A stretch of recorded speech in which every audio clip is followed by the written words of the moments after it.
Welcome to the Do Good X podcast, a sanctuary from the entrepreneurial grind. Hosts Kimberly Danielle and Stephen Lewis, advocates for impactful entrepreneurship, guide you on the path where purpose meets business. Join us to slow down, reconnect, and explore the challenges of under-resourced entrepreneurs, uncovering the unique journey of building businesses that make a difference. Now, your hosts. Welcome back to the Do Good X podcast. My name is Kimberly Danielle, and I am a community builder, a coach, and a communication strategist who comes from generations of faith-driven entrepreneurs and leaders who believe that our purpose should drive us to contribute to the common good.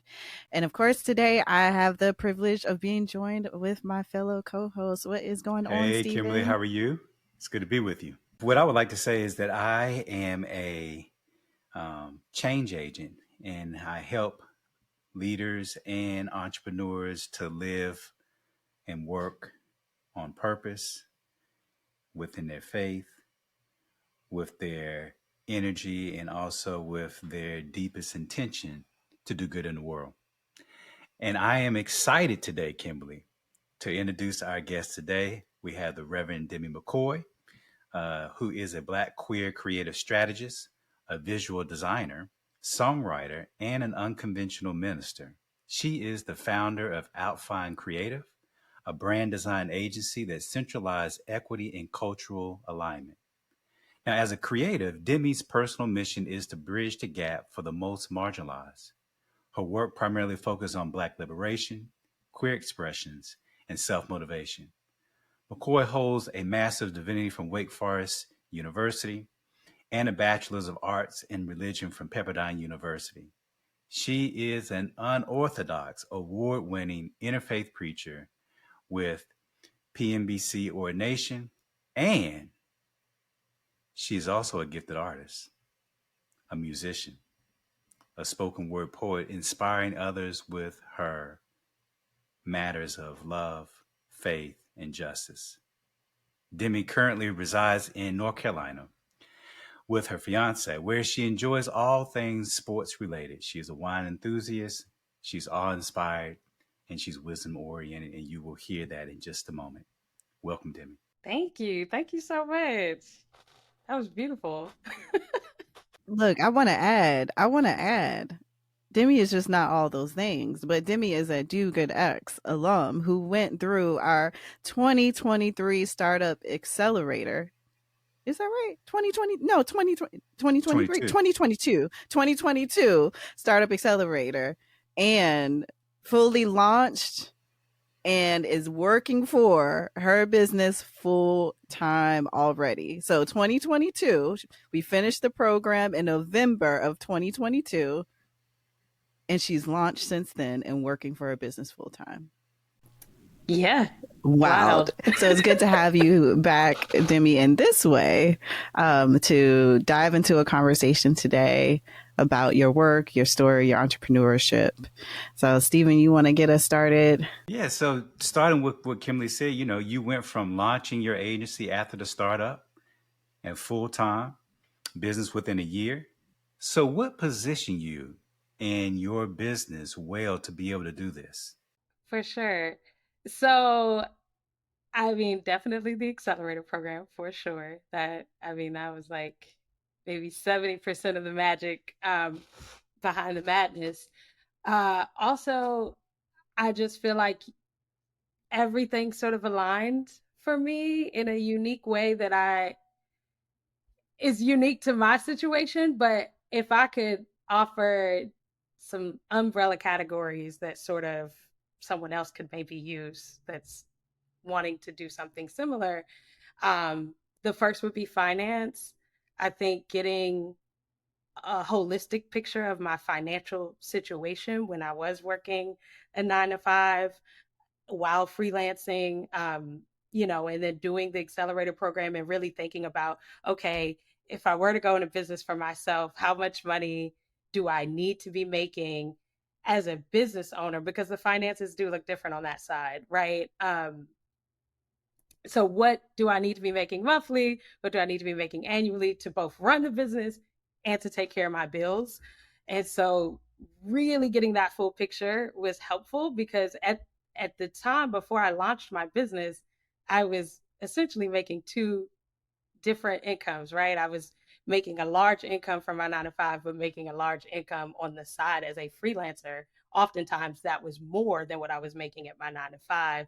And so that sort of inflated income, right? I had to discipline myself to be like, no, this is not your income unless you're going to be able to make this without your 9 to 5. So really thinking realistically about the financial picture was huge for me. And making that switch as quickly as I could was also important because I did not want to get comfortable making such an inflated income and then need to somehow match that. So making that switch was important for me to do that relatively quickly. The second thing I would say would be like family, folks, friends, right? Having a community of care that knows you're about to go into the business venture because businesses do fail. And so having a community of care that understands the risks that are being taken, because to me I'm not just going into business and I'm the only one taking a risk, right? Folks have people who are dependent on them. I don't have any kids, but I know a lot of people have kids, right? And so you have folks that you're responsible for, they're taking just as much of a risk as you are. And so I think, for adults, them consenting to, okay, I understand you're taking this risk, right? But also having a care plan. If things fail, where are we pivoting to? Who are you staying with? Who are you crashing on the couch with? Right. And so really having a community behind me. And what it did was it created a community of cheerleaders for me as well. Right. So we're risk taking, but we're also cheering you on because we want this to go well for you as much as we want it to go well for us. And then lastly, I would say faith. And this is where the accelerator was really crucial for me, having faith, not just in a spiritual standpoint, right? But that's important, right? Who you pray to, what ancestors you call on, all of that is important. And also just having a deep belief in yourself that you can do this. And that I realized was my biggest struggle until I did the accelerator program, right? I had not launched a business because I didn't truly believe that I could make it to this side of owning a business and doing it full time, right? It just, until you do it, it kind of feels unbelievable. So you have to have the faith that you can actually do it. And getting through that accelerator, meeting other business owners, other people who are starting a business, having different mentorships from you all and from the mentor you paired me with, shout out to Scarlett. That really helped me to believe that I could actually do this. So here I am. And look at you now. Yeah, that's really good. It makes me think about just a few things. One, we constantly talk about community on this podcast and how important that is for the journey. And so the community of care that you talked about is that. And it is vital to really positioning yourself well as an entrepreneur. And what has also come up previously, another alum, Raquel Wilson, was talking about really leveraging that 9 to 5 to get our businesses where we want them to go and grow. And so that's also illuminated in the response that you provided. In addition to that inflation of income and managing finances well, one thing that we talk about in the Accelerator program is not just how you manage finances for the business, but how are you managing your personal finances, because that is going to be a reflection of the business. And so that is key too, especially for communities of color. So if you are over there turning your side hustle into a business, listen to what Demi is saying. Make sure that that inflated income is put off to the side and invested well to prepare for your business. So I just had to say that. But now, talking specifically about OutFind Creative, and your work focuses on brand and branding for entrepreneurs who may not be familiar with this term or who may have the wrong definition of brand. Can you share what this is and why branding and brand design is important for businesses? Okay. So, great question. For me, I would define brand as what distinguishes your identity, right? And so it's not your identity, but it's what distinguishes your identity, what makes, what people can see as you being whoever you say you are, or who you say your business is. And so I think, there's a whole bunch of different lingo. There's brand, there's branding, there's brand design, there's marketing, and then it can all get very convoluted. So for me, I feel like brand is what distinguishes you. Branding is the process of fleshing that out. Brand design is the way you communicate that, the way you package that. And then marketing is how you connect that to your audience, right? So yeah, so when I think about it, brand is really, really important for businesses. Branding, all of that is important because ultimately it does get you to how you connect to your audience. Um, a good way I like to think about it is like if you think about cars, right? Your engine, right, runs the car, but your car is how people distinguish you. People don't just look at a car and go, "Oh yeah, that's a six-cylinder engine." They don't, right? They see the car, right? They might know what's inside the car, they might know how fast the car goes, but they might not actually know what's under that hood. And that's not what they see. So your brand is really the car. Your business is your engine. Your brand is your car. How do people know that that's you? When they see that car, what do they think of? Does it speak to them? Is it a car? Is it a truck? Is it a right? And so that's how I like to think about it. And so you definitely need that for your business. If you were to, open a storefront in a shopping mall, right? You need a brand to tell people, okay, these are the type of people we're looking to come in the store. This is how we want to design the store. This is the type of signage we want to put outside, right? These are the type of people we want to employ here. And your brand informs all of that. Otherwise, it's just an empty space. Yeah, I think that's really good. And OutFind Creative is a brand design agency that centralizes equity and cultural alignment. So share some examples of how you design to achieve this and helping people to outfit their brand or their car or what distinguishes them. So for us with equity and cultural alignment, there are several ways in which we do it. My favorite is that we have queered the design process. So when you think about designing, a lot of people point to design thinking, and there's a whole process there that begins with empathy, right? And it moves to ideation and so on and so forth. With our process, we don't want to just start with empathy, because what happens is a lot of designers, they'll start with empathy, right? And that's them putting themselves in the shoes of whoever they're designing for. And then they move on to create what we call personas. And that's a tool that they use to create a profile of an imaginary person, right? Based on what they've just empathized with for their design project. But what that does is it really takes you out of the connectedness and the alignment with who you're designing for. And so at OutFind, we're really intentional about keeping the audience or the customer there throughout the entire design process and really collaborating with them instead of just extracting information, creating a fake profile and letting that guide the process.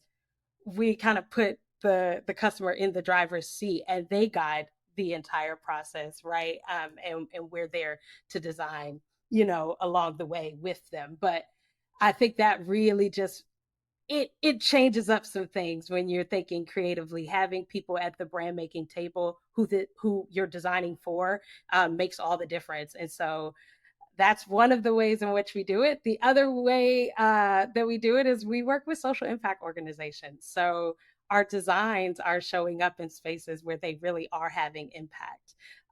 So we're working with, HIV organizations that are focused on increasing compassion, different things, reproductive justice. And so being able to work with social impact organizations and do the designs for awareness campaigns and anti-stigma campaigns. And so you see the designs in action. It's not just let's make money from good design. It's, if we're making money, it's to fuel social impact endeavors. And so that's another way in which we do it. And then the third way I'll say is just we embody the equity piece of it because our leadership team is Black, queer, and woman led. And so having us as the leaders is creating equity and disrupting the industry in a way that creates cultural alignment and really gives folks an option that sometimes certain organizations reach certain levels and they don't see themselves represented when they're looking to hire a design agency. And so we're also creating it just by existing and doing what we do. So, I know that technology, AI has impacted, generative AI and technology has impacted the design world. Really, a whole bunch of worlds and fields, of course, but specifically around your work, the creative and design field in different ways, whether that is, you can type in something and instantly you have this design or you have this logo, you can input information into, Chat GPT or Gemini or what have you, and it generates all of this information for you that you might want or desire about your brand. How has this created opportunities or challenges for your business? Yeah, for sure. AI is a wild thing, and I'm not particularly crazy about AI because I do think there are some social implications with the ethics of AI, how AI is, why folks are racing to create all these different, AIs, and what that's going to mean for the workforce in the future and for different industries. And so I'm not crazy about AI. I'm not jumping to use it. I do use it, but very sparingly and usually for like productivity. I'll let it manage my tasks for, set them in a good order and go about my day. But in terms of the creative aspect, I don't use AI for any of that unless it's something really simple, like, okay, I want to see this banner in 20 different settings, and AI can do that really quickly. I can see it and I can know, okay, I probably should tweak these things about the design so that it can sing, when it's here or something like that. But I will say that I am not afraid in terms of what AI is doing creatively, because I think in the long run, what we will see and what we're starting to see is that because AI is able to create and generate designs and these things, you'll be able to charge a premium for human design because of AI. That's how I see it, because AI works so fast and it's so carbon copied and it's right. There will come a time where it will be like, well, this is designed by a human, so it's worth more than what your AI just did, right? I don't know how you're going to charge a premium for an AI logo, but you could definitely charge a premium for a human designed logo. And so I actually think it's getting us there, right? I mean, when we look at artisan and handcrafted things, right? I'm sure, when we discovered factories and people were able to manufacture at large scale, right? Maybe artisans were sitting there like, oh, I don't know if people want my handcrafted bracelet, right? But today I would pay a premium for handcrafted jewelry as opposed to something I can go get for $1 off the shelf. And so I do see it working in that way. And so I'm kind of excited about those implications. Thank you. Thank you. I am curious to know at this point, it's been a year and a half or so, a little over a year and a half since you've been working in your business full time and have launched. I'm curious to know, what do you know now that you wish you would have known when you started? I will say what I know now that I couldn't have known when I started is that it is a journey full of ups and downs, and that there is no way to be perfect at it, that it is owning a business is a really messy thing. Running a business is a really messy thing.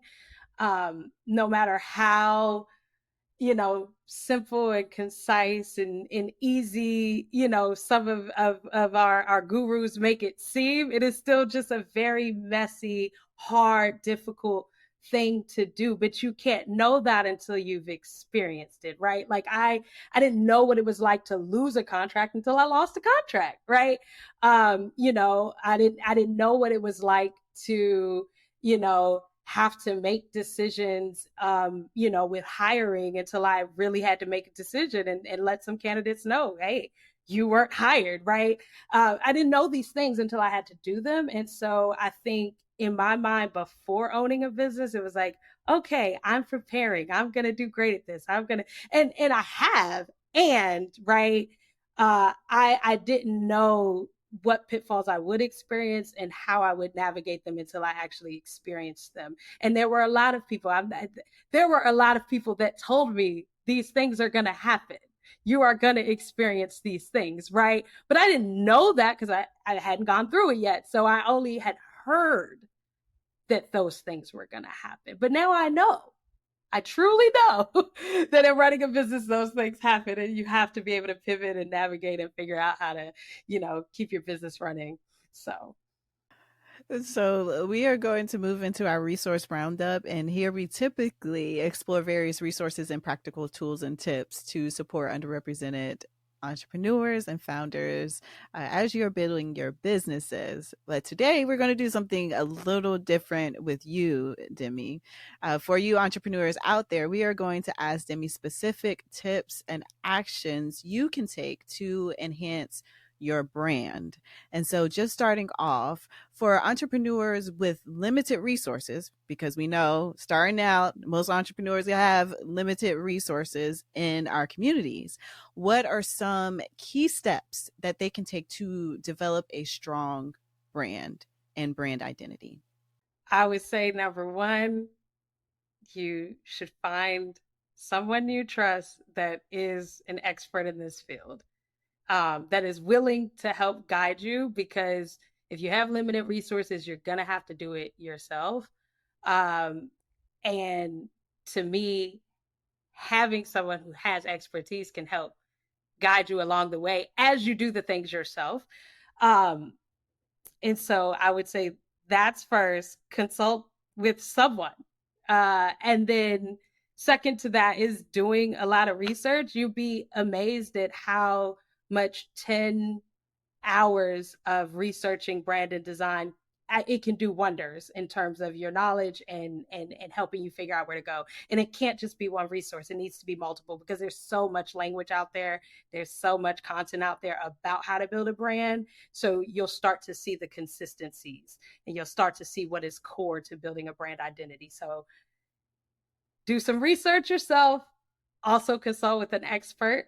I would say those two steps will help you decide what you need to do for your unique situation for your business with those limited resources. A lot of people would just jump into, oh, I need a brand, I'm going to create a logo. No, please don't start there. Do not start there, because there's a whole bunch of other things that are more important than a logo design for your brand identity. And so you don't want to start there. So then let me ask you, what brand or design element are most important for building a cohesive, engaging, beautiful, authentic, impactful brand for a new startup? Wow. All right.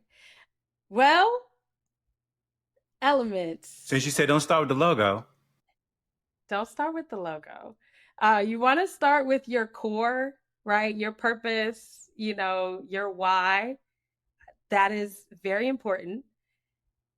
As far as elements of brand design and like packaging and stuff, I would say to start with your name, your brand name, and your brand messaging system.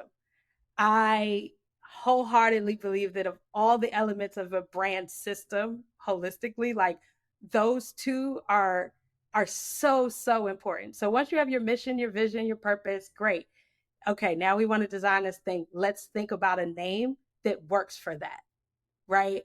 A name that is memorable, a name that is easy, right? A name that is unique, right? We need to think about all those things. If you have a really long name or a complicated name or a name that's not unique, I mean, you're done before you start, usually. But what can save that is a really good brand messaging system. Can you communicate what your brand is? Can a 5-year-old communicate what your brand is? If that can happen, okay, we're really good. And if we know who those messages need to go to, we're even better. So I would say to really focus on that, because you can create a pretty box. You create a really pretty box, a pretty logo, pretty colors, great layouts. And if you have nothing to say or people don't know who you are, right? It's useless. So don't spend your money on all of that pretty stuff, right? Spend your strategic efforts on coming up with a really good name and a really good brand messaging system. And if you want to pay somebody to do that, that's cool too. But definitely, I feel like that's where you should start. And then once you have that, it will be very easy for a design team to come in and make it sing, right? It will be so easy for them to come in and make it sing. If you have great brand messaging and a great brand name, you're 80% of the way there. So for entrepreneurs who are just starting out, maybe they're in the, it varies from entrepreneurs who are validating their MVP or MVS, to those who have, just launched a business, to people who have been in the game a long time. It really varies where entrepreneurs might be. So when is best for a new business to build its brand? And what resources do you encourage entrepreneurs to explore in order to do this? All the time is my first answer. All the time, you should be building your brand, because you have to communicate your brand all the time if you're running a business. But in terms of getting the key pieces, once you have an idea, you should start thinking about the brand alongside you building out the operations and everything else, because your brand can be woven through all of that. So if you can start thinking about your brand at the very beginning, when you have that first seed of an idea, you can weave it in along the way, right? We have our brand woven into, our interviews when we hire folks. We have our brand woven into our SOPs. It's integral, and it really does make a difference. So yes, I would say all the time, but especially in the beginning. As far as resources, there's so much out there. Again, I would say find someone you trust, who's in the field. But like if you're working on like brand design, and I think Canva is really good. Canva also has a lot of courses and stuff like that. So if you're going to be doing your graphics and stuff and you're a beginner, or you're doing it yourself as a business owner, I'd recommend Canva. I recommend LinkedIn Learning. Yeah, there's so many things out there, but they all cost money. So, but yeah, so find someone you trust and find someone in the industry that can just help guide you, because there is a lot out there. I don't have a go-to in terms of like, oh yeah, I definitely recommend this resource, because there is so much. There's a lot of books too that are good. Start with Why, The Brand Gap, things like that you can sink your teeth into as well. But yeah, find someone you trust that can kind of help you navigate that. How much time and minimally what should people set aside who don't have a lot of resources to actually focus on developing their brand? But like I said, as far as if you're starting out, at least 10 hours of researching brand identity and like brand building, because I really feel like just 10 hours and you'll have a good picture of like how much more time you need to spend on it, or where you can start plugging and playing. So I would say start with that 10 hours of do it yourself research.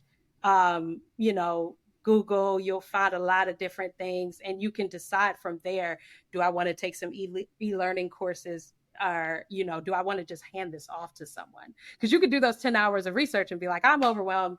Let someone else handle it.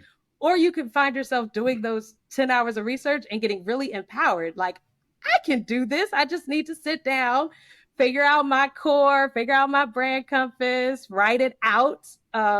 Definitely carve out some time to write out these things too. Don't just carry your brand in your brain. I see so many people do that. You do need to write it down. So carve out a few hours, maybe 5 hours of writing down, 10 hours of research, 5 hours of writing down, and then see where you want to go from there.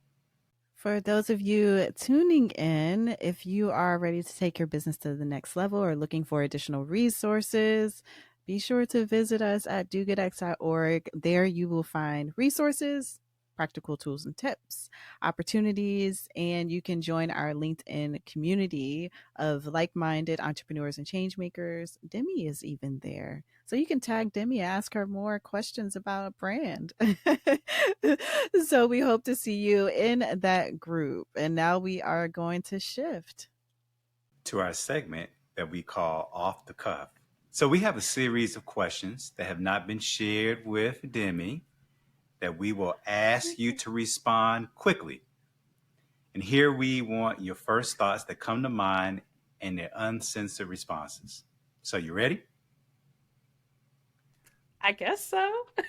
So what has been the greatest lesson so far on your entrepreneurial journey? Consistency. That's the first thing that came to mind. I'm just going off the cuff. Consistency. I think, I'm starting to notice a pattern. I haven't been in business that long, but starting to notice a pattern. When we're consistent on things tend to go better. And when you're inconsistent on things, problems tend to arise. What is one piece of technology that has been a game changer for your business? ClickUp. ClickUp is a game changer. You can do so much on ClickUp. So I recommend that if you're managing teams or multiple projects or working with freelancers, ClickUp is great. And for those of you who don't know, ClickUp is a project management tool and resource. So if you need that, check it out. What is one daily, weekly, or monthly practice that sets you up for success as an entrepreneur? Daily, weekly, or monthly practice. Listening to music. Okay. I mean, as someone who is formerly a recording artist and also I'm just a music head, so I always listen to music, and it helps me throughout the workday. It helps me get amped up. It helps me get inspired. It helps me spiritually. Yeah, music for sure.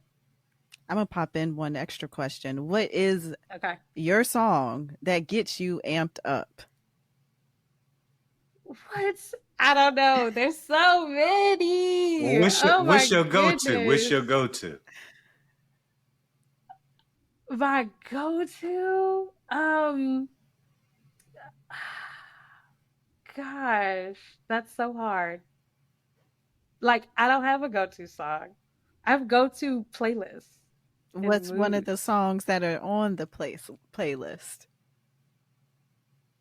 See, now everything is gone. My brain is like, no, we're not picking a song, so there's nothing. Is it well, okay, this is gonna sound odd, but I have a song called Be Like You by Demi Day. It's by me. And that song is on so many of my motivational playlists. And I do think people will take away something from it. But yeah, there's a lot there. So, but that one's sticking out. So I'm gonna name that and offer that as a gift to the people. Okay. How much of your success do you attribute to your faith versus your own grit, will, and hustle? Wow. Well, I feel like my grit, wit, and hustle is kind of built on my faith. So It's almost like 100%, right? It's either 100% or it's 50-50, right? It's because I think they go hand in hand. So I would attribute all of my success to both of those things. So yeah. So it's like 50-50 for now. All right, we'll complete this sentence. Because of my Okay. entrepreneurial endeavor, communities will be or more able to do. They will be able to thrive. They will be able to thrive. Well, Demi, I want to thank you for being with us today and sharing a little bit about your entrepreneurial journey and story in OutFind Creative. So, thank you for being with us. You are an inspiration, and you are doing such great work in the community. And we look forward to seeing where your entrepreneurial journey will take you. Yeah, thank you so much, Demi. Thank you. Thank you for having me. Y'all are an inspiration, and so I'm really grateful that you even asked me to be a part of this and to be in conversation with you. And I commend you on all the work that you are doing for entrepreneurs like myself. It really is impactful and powerful, and it keeps me going. So thank you. Thank you, Demi. Yeah, thank you. All right. So today we are going to explore what podcasts and or books or book singular we are currently interested in or reading or listening to that may or may not have anything to do with the entrepreneurial world. This is just about me and Stephen as human beings. So, Stephen, do you have a podcast or a book that you're diving into or that you want to dive into? Yeah, well, one podcast that I have been listening to is another episode is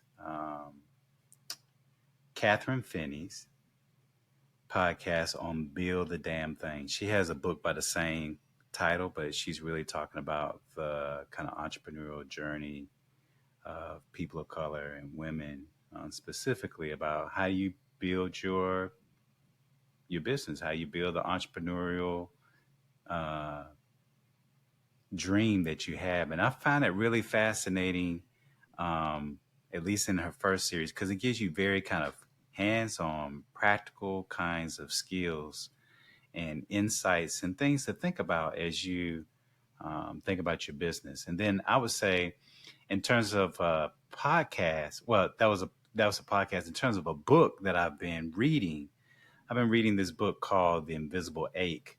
It's called Black Men's Identity, Identifying Their Pain and Reclaiming Their Power. And what I find particularly interesting about this is, we say this all the time, that you are your most valuable asset to developing your business, and really kind of pursuing your entrepreneurial dreams and goals. And so part of this, I think, is about, your own kind of self-care and personal development. And what I found interesting about this book is the way in which um, all of us have aches and hurts and pains. And how do we talk about disappointment, particularly in the entrepreneurial journey? You have so much naysayers and people who say no before they might say yes, or losing a contract or an opportunity and those types of things. And how do you deal with that? And how do you actually kind of metabolize and alchemize that in such a way that allows you to kind of get back up, dust yourself off, and move forward? So what I found particularly interesting about this book is the ways in which it has important resources about your community and therapy and other kinds of things that helps.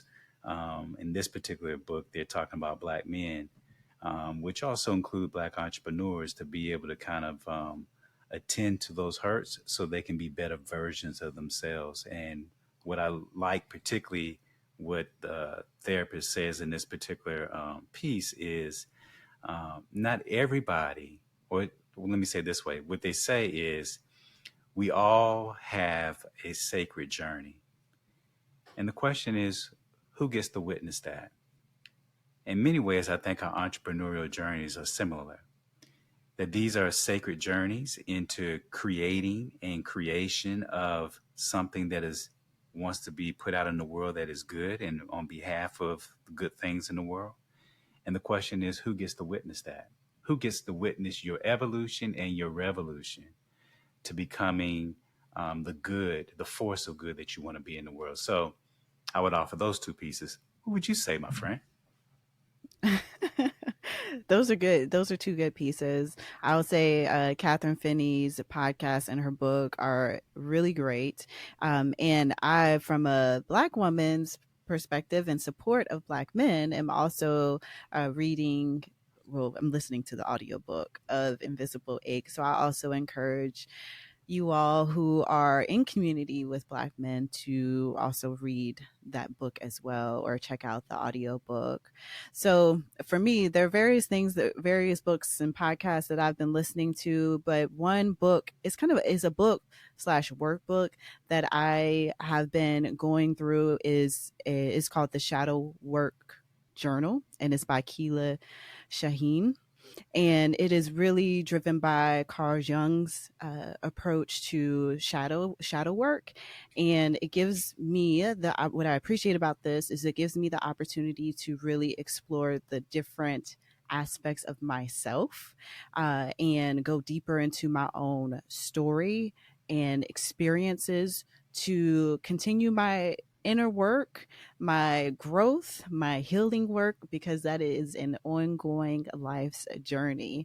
And so I am an advocate for therapy. I'm an advocate for inner work.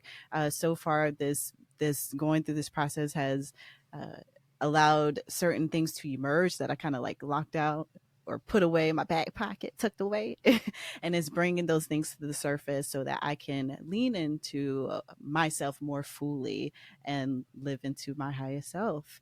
And so that's one resource that I would add. There are others as well. I'm like, oh, they're leaving me, but I'm going to pull right now in this moment, because we are just people and humans. I'm just going to pull up my phone to see what else I would recommend that I've recently read. So The Power of Now, Eckhart Tolle, is wonderful because I've been working on being present. If you struggle to be present in the moment, that is a great book to look into. And then one other one that I'll recommend as well that I have recently read is The Monk Who Sold His Ferrari. And while there's certain aspects of the book that I'm like, it's, I'm okay with it. But what I really appreciate is really looking at a minimal type life and also gaining insight and inspiration for moving forward. So these particular resources that I named aren't necessarily entrepreneurial based, but for me, it's also important to look at myself and how I stay present in the moment, how I continue to personally grow, because that allows me to be more confident in who I am, not just as an individual, but also as an entrepreneur and a leader. So it really impacts the various aspects of my life. But you know what? They may not be entrepreneurial, but they are for entrepreneurial. The more that you work on yourself, your business will be better for it. Yes, you are absolutely right. Absolutely right. So these are just several resources that, Stephen and I are enjoying right now. We hope that maybe you heard something that might invite you to check them out. But if not, at least this also gives you a little insight into me and Stephen, your co-host on this podcast, a little bit more about who we are. But we hope you join us next time. And until then, be well and do good. Thank you for listening to the Do Good X podcast. To continue the conversation or access our resources, visit www.dogoodx.org. Join us again for conversations that will nourish your soul, ignite your dreams, and empower you to build an impactful business, one intentional step at a time. Until then, keep striving, thriving, and doing good.